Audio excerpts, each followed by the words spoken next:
तो कुछ दिनों बाद लोकसभा चुनाव के पहले चरण की वोटिंग होने वाली है। ऐसे में सभी प्रत्याशी चुनाव प्रचार में जुटे हैं। चुनाव प्रचार के दौरान आईएनडीआईए के प्रत्याशी हनुमान बेनीवाल ने बड़ी जीत का दावा किया। हनुमान जी, काफी कड़ा और बड़ा मुकाबला। देखिए, कड़ा मुकाबला नहीं है। 8 विधानसभा क्षेत्र में भारी बहुमत से हम जीत रहे हैं और जीत का अंतर भी 3 लाख से ऊपर रहेगा। 4 लाख लगभग इंडिया गठबंधन हम लोग जीते। क्या मुद्दे हैं?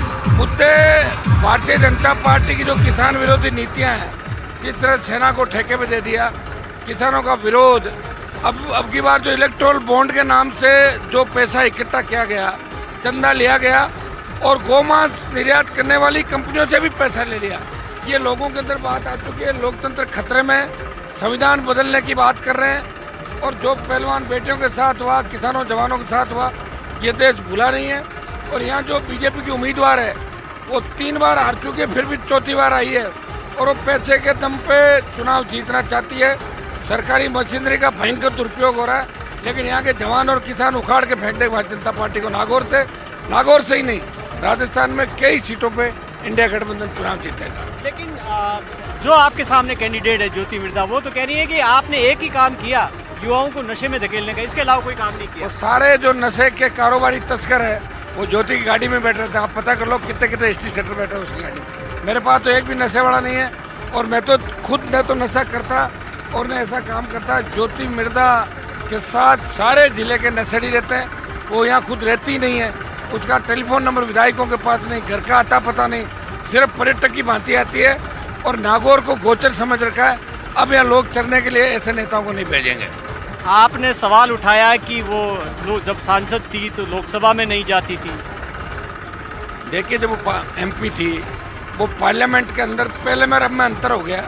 जब वो एमपी थी तो मैंने उसका रजिस्टर मंगाया था, उसकी संसद में उपस्थिति कम थी और जितने मुद्दे उसने उठाए उससे 15 गुने मुद्दे तो मैं आधा टाइम बीच में छोड़ गया हूँ 6 महीने पहले।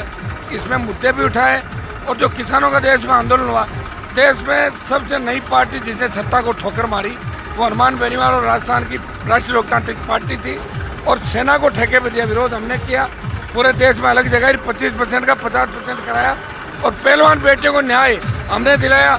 जाना ज्योति मिर्धा को हरियाणा की थी सारी बेटियां और आंदोलन के पीछे भी उल्टे लोग थे, आपको पता है। फिर भी हनुमान बेनीवाल वहाँ गया और राजस्थान की सड़कों पे, जब देश में कोविड काल था, यहाँ सड़कों में बिजली, पानी, सड़क, स्कूल, बजरी, चाहे कोई से भी मुद्दे हो, ज्योति ने अपने जीवन में न तो एक आंदोलन किया, न धरना दिया।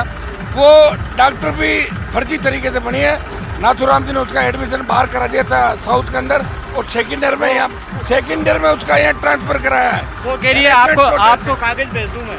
कौन से?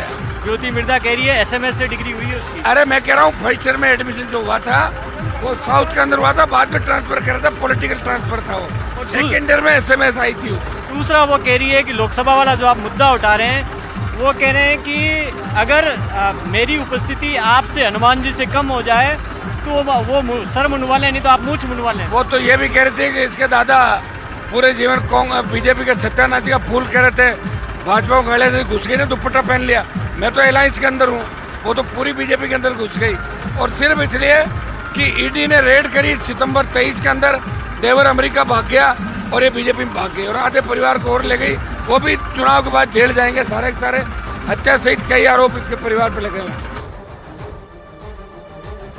टाटा टी प्रीमियम देश की चाय लेकर आया है एक बड़ी मुहिम। देश के साथ कोई समझौता नहीं, इस चुनाव में वोट जरूर करें। महाकोश, कच्ची घानी सरसों तेल और रिफाइंड सोयाबीन ऑयल, चुनो सही। दिल्ली में चुनाव आयोग के दफ्तर के बाहर टीएमसी का प्रदर्शन। केंद्रीय